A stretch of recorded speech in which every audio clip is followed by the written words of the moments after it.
Good morning student. आज हम कक्षा 12वीं की आत्म परिचय कविता जो हरिवंश राय बच्चन जी की द्वारा लिखी गई है उसका थर्ड पैराग्राफ की 8 पंक्तियाँ पढ़ने जा रहे हैं। पंक्तियाँ कुछ इस प्रकार है।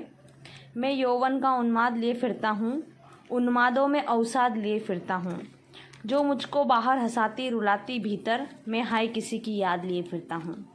कर यत्न मिटे सब सत्य किसी ने जाना, नादान वही है हाय जहाँ पर दाना। फिर मूड न क्या जग को जो इस पर भी सीखे, मैं सीख रहा हूँ सीखा ज्ञान बुलाना। कठिन शब्दार्थ लिखेंगे।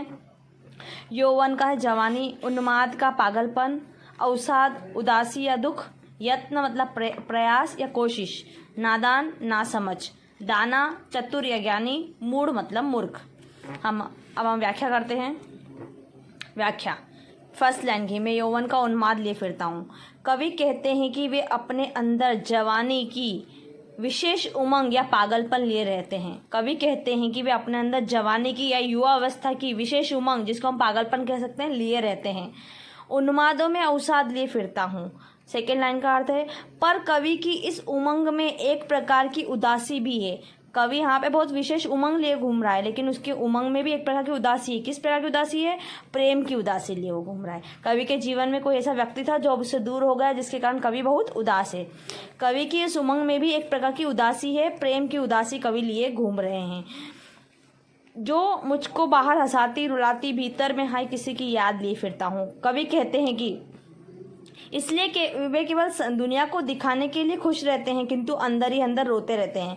कवि दुनिया को दिखाने के लिए बाहर ही बाहर तो खुश है, लेकिन भीतर ही भीतर रोते रहते हैं। इसका कारण यह है कि उनके हृदय में किसी प्रियजन की स्मृति या यादें बसी हुई है। उनके हृदय में किसी प्रेमिका की यादें बसी हुई है, जिन्हें लेकर वे अंदर ही अंदर रो रहे हैं। सिक्स्थ लाइन का, कर यत्न मिटे सब सत्य किसी ने जाना। कवि संसार के लोगों से कहता है कि संसार के लोग इस संसार के सत्य को जानने के लिए लोग कोशिश कर करके हार गए, पर इस संसार के सत्य को कोई नहीं जान पाया। इस संसार का सत्य क्या है? नादान वही है हाय जहाँ पर दाना। इस संसार का सत्य यह है कि असल में जहाँ पर इस संसार में ज्ञानी लोग हैं वही अज्ञानी लोग भी है, जो ज्ञानी है वही अज्ञानी है, अर्थात जहाँ सब कुछ है वहीं खालीपन भी है। ऐसे में संसार के लोगों को मैं मूर्ख या पागल क्यों न कहूँ, जो अभी भी सीखने के प्रयासों में लगा हुआ है, अर्थात यह संसार तो पागल है। कवि संसार को पागल कह रहा है क्योंकि संसार को इतना समझाने के बाद भी वह संसार समझ नहीं पा रहा है और सीखने के प्रयासों में लगा हुआ है। लास्ट लाइन, कवि कहता है कि मैं तो इस संसार से प्राप्त ज्ञान को भुलाना चाहता हूँ। इस लाइन का अर्थ है, मैं सीख रहा हूँ सीखा ज्ञान भुलाना। कवि कहता है मैं तो इस संसार से प्राप्त ज्ञान को भुलाना चाहता हूँ। कवि कहते हैं अज्ञानी बने रहने में ही ज़्यादा सुकून है, अर्थात कवि संसार से मिले कौन से ज्ञान को भुला रहा है? भेदभाव, ऊंच नीच, जात पात आदि को भुलाना चाहता है। इसलिए कवि कह रहे हैं मैं इस संसार से सीखे हुए ज्ञान को भुलाना चाहता हूँ। काव्य सौंदर्य इन पंक्तियों का, कवि स्वयं के जीवन व कवि संसार की वास्तविकता का वर्णन कर रहा है। भाषा सहज व सरल है, भाषा में गीतात्मकता है, संगीतात्मकता है, रस श्रृंगार रस है और शांत रस है। श्रृंगार रस वहाँ होता है जब अपनी प्रेमिका के बारे में बात कर रहा है, और शांत रस बाकी दूसरी पंक्तियों में है। अलंकार, उन्मादों में अवसाद, बाहर हंसा रुलाती भीतर, नादान वही है हाय जहाँ पर दाना, और मैं सीख रहा हूँ सीखा ज्ञान बुलाना। ये जितनी भी पंक्तियाँ हमने लिखी एक दूसरे की अपोजिट है। अपोजिट को हिंदी में बोलते हैं विरोधाभास अलंकार। एक दूसरे का विरोध कर रहे हैं, खुशी में दुख है, हंसने में रोना है, ये क्या? विरोधाभास अलंकार। देखिए परिभाषा इस प्रकार है, विरोधाभास अलंकार वहाँ होता है जहाँ पर एक साथ दो परस्पर विरोधी विचार व्यक्त होते हैं, दो विरोधी अपोजिट विचार व्यक्त होते हैं, उसे तो कहते हैं विरोधाभास अलंकार। ये इसका शिल्प हो गया भाषा रस अलंकार। इससे रिलेटेड 5 क्वेश्चन। पहला, यौवन का उन्माद का तात्पर्य बताइए, आप इस समरी में से देख के बताएंगे। दूसरा, कवि की मन स्थिति कैसी है? तीसरा, नादान कौन है तथा क्यों? चौथा, संसार के बारे में कवि क्या कह रहा है? पांचवा, कवि सीखे हुए ज्ञान को क्यों भुला रहा है? धन्यवाद। कल हम अगला पैराग्राफ पढ़ेंगे। Good morning student. आज हम आत्म परिचय कविता कक्षा 12वीं कवि हरिवंश राय बच्चन की कविता में से 4th पैरा, जिसकी कि 8 पंक्तियाँ वो पढ़ने जा रहे हैं। मैं और जग और कहाँ का नाता, मैं बना बना कितने जग रोज मिटाता, जग जिस पृथ्वी पर जोड़ा करता वैभव, मैं प्रति पग में उस पृथ्वी को ठुकराता। मैं निज रोदन में राग लिए फिरता हूँ, शीतल वाणी में आग लिए फिरता हूँ, हो जिस पर भूपों के प्रसाद निछावर, मैं वह खंडर का भाग लिए फिरता हूँ। शब्दार्थ: नाता, संबंध या रिश्ता, वैभव, समृद्धि या धन दौलत, पग, पैर, रोदन, रोना, राग, प्रेम, आग, जोश, भूपो, राजाओं, प्रासाद, महल, निछावर, लुटाना, खंडहर, ध्वस्त इमारत या टूटा महल, भाग, हिस्सा। पहली पंक्ति का अर्थ: मैं और जग और कहाँ का नाता। प्रस्तुत पंक्तियों में कवि कहते हैं कि मैं अलग हूँ, मेरी सोच अलग है, जबकि यह दुनिया मुझसे भिन्न है, इसलिए संसार के साथ मेरा कोई नाता संभव नहीं है। कवि कहता है कि मैं अलग हूँ, मेरी सोच अलग है और यह दुनिया बिल्कुल अलग है, इसलिए संसार के साथ मेरा कोई नाता या संबंध संभव नहीं है। दूसरी लाइन: मैं बना बना कितने जग रोज मिटाता। मैं तो अपनी कल्पनाओं के संसार की रचना रोज करता हूँ। कवि तो अपनी कल्पनाओं की संसार की रचना रोज करता है और उन्हें बेहतर बनाने के लिए स्वयं ही उसे मिटाकर नई कल्पना करता है। पहले वो संसार की रचना करता है, फिर उसे और बेहतर बनाने के लिए उसे उस कल्पना को हटाकर फिर नई कल्पना करता है। तीसरी लाइन: जग जिस पृथ्वी पर जोड़ा करता वैभव। इस संसार के लोग हर समय सुख, समृद्धि, धन दौलत को जुटाने में, पाने में लगे रहते हैं। मैं प्रति पग में उस पृथ्वी को ठुकराता। वहीं कवि अपने पैरों की ठोकर से प्रतिदिन ही ऐसी धरती को ठुकराया करता है। कवि को धन दौलत, सुख, समृद्धि कुछ नहीं चाहिए। कवि तो ऐसी पृथ्वी को प्रतिदिन अपने पैरों से ठुकराता है। अर्थात कवि प्रेम को अधिक महत्व देता है, सुख, समृद्धि या धन दौलत को नहीं। पांचवी लाइन: मैं निज रोदन में राग लिए फिरता हूँ। कवि कहता है कि जब मैं रोता हूँ तब उसमें से प्रेम की अविरल धारा बहा करती है।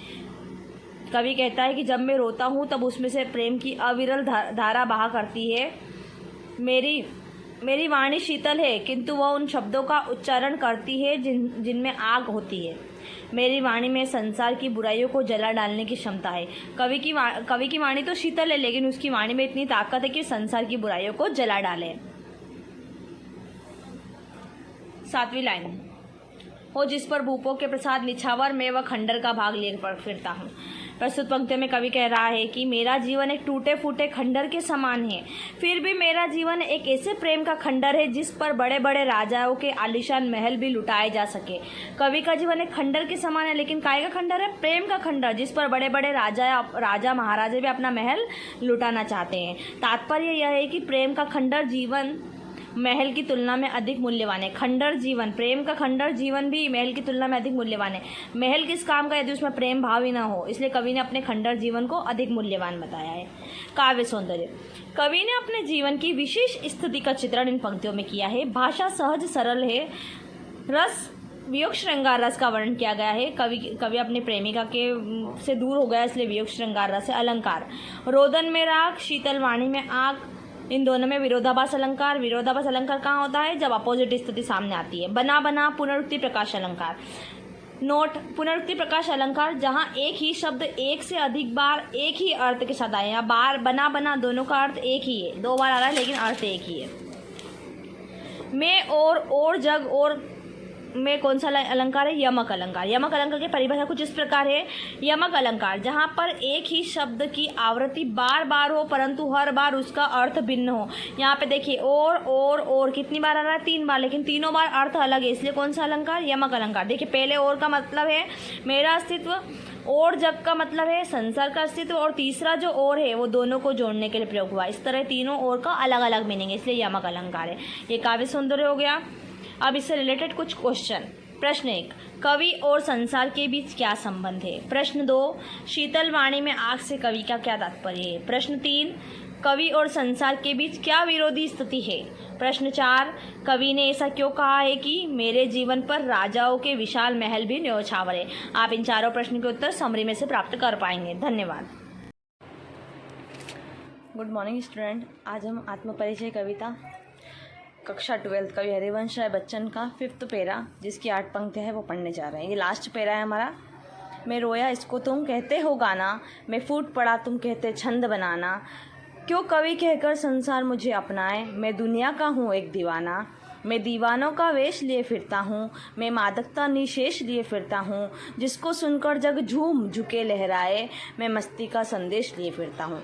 शब्दार्थ: फूट पड़ा विहल होकर रोना, दुखी होकर रोना, दीवाना जुनून से भरा हुआ, मादकता मस्ती निशेष जो कभी समाप्त न हो। व्याख्या पहली पंक्ति की। कवि कहते हैं कि जब मैं अपने मन के भावों को याद करके रोने लगता हूँ तो संसार ने इसे मेरा गाना समझ लिया है। इस पंक्ति का ये अर्थ है, मैं रोया इसको तुम कहते हो गाना।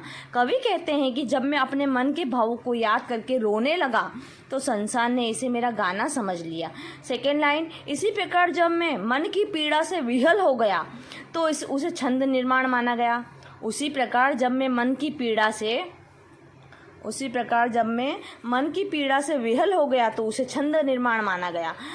क्यों कवि कहकर मुझे संसार मुझे अपनाए। मुझे इस बात पर आपत्ति है कि संसार मुझे कवि माने, मैं दुनिया का हूँ एक दीवाना। वास्तविकता तो यह है कि मैं तो इस संसार का एक दीवाना हूँ, अपने आप में मस्त रहने वाला हूँ। कवि ने अपने आप को दीवाना कहा है, मस्त रहने वाला कहा है। मैं दीवानों का वेश लिए फिरता हूँ, मैं मादकता निशेष लिए फिरता हूँ। कवि कहते हैं कि मैं इस दुनिया में दीवानों का वेश धारण करके घूमता हूँ। मैं अपनी भावनाओं और विचारों को कभी भी खत्म न होने वाली मादकता लिए हुआ हूँ। मैं अपनी भावनाओं और विचारों में कभी भी खत्म न होने वाली मादकता या मस्ती लिए हुआ हूँ। मैं अपनी मस्ती में ऐसे संदेश, ऐसे पैगाम लेकर निकलता हूँ जिसे सुनकर संसार झूमने लगेगा। मेरे संदेश के सामने संसार झुक जाएगा, अर्थात उनका स्वागत करेगा और फिर उस मस्ती को अपनाकर नाचेगा। क्या कह रहे हैं कवि यहाँ पे? कवि कह रहे हैं, मैं अपनी भावनाओं और विचारों की कभी भी खत्म न होने वाली मादकता या मस्ती लिए हुए हूँ। मैं अपनी मस्ती के मैं ऐसे संदेश, ऐसे पैगाम लेकर आया हूँ जिसे सुनकर संसार झूमने लगेगा। मेरे संदेश के सामने संसार झुक जाएगा, अर्थात उसका स्वागत करेगा और फिर उस मस्ती को अपनाकर नाचेगा। काव्य सौंदर्य कुछ इस प्रकार है। इन पदों में कवि ने सूफियानी दर्शन को प्रस्तुत किया है, अपने आप को दीवाना कहा है। सूफियानी मतलब शायरी की भाषा में। भाषा सहज सरल है, रस शांत रस है। अलंकार, मैं रोया इसको तुम कहते हो गाना, मैं फूट पड़ा तुम कहते छंद बनाना। विरोधाभास अलंकार है क्योंकि दोनों अपोजिट कंडीशन बताई गई है। क्यों कवि कहकर संसार मुझे अपनाए। इस पंक्ति में निषेध है, निषेध मतलब यहाँ पे नकारात्मकता का भाव आया है। क्यों कवि कहकर में अनुप्रास अलंकार है क्योंकि यहाँ पे क वर्ण की आवृत्ति 3 बार हुई है। जहाँ एक ही वर्ण की आवृत्ति 1 से अधिक बार हो अनुप्रास अलंकार होता है। प्रश्न इस प्रकार है कुछ, कवि के रोने और फूट पड़ने को संसार क्या समझता है। दूसरा, कवि स्वयं को क्या कहलाना पसंद करता है और क्यों। तीसरा, कवि की मनोदशा कैसी है। चौथा, कवि संसार को क्या संदेश देना चाहता है, वह संसार पर उसकी कैसी प्रतिक्रिया की आशा करता है। इस तरह हमने हमारी फर्स्ट पोयम के 5 पैराग्राफ पढ़ लिए हैं। कल हम फिर अगली कविता के साथ प्रस्तुत होंगे। धन्यवाद।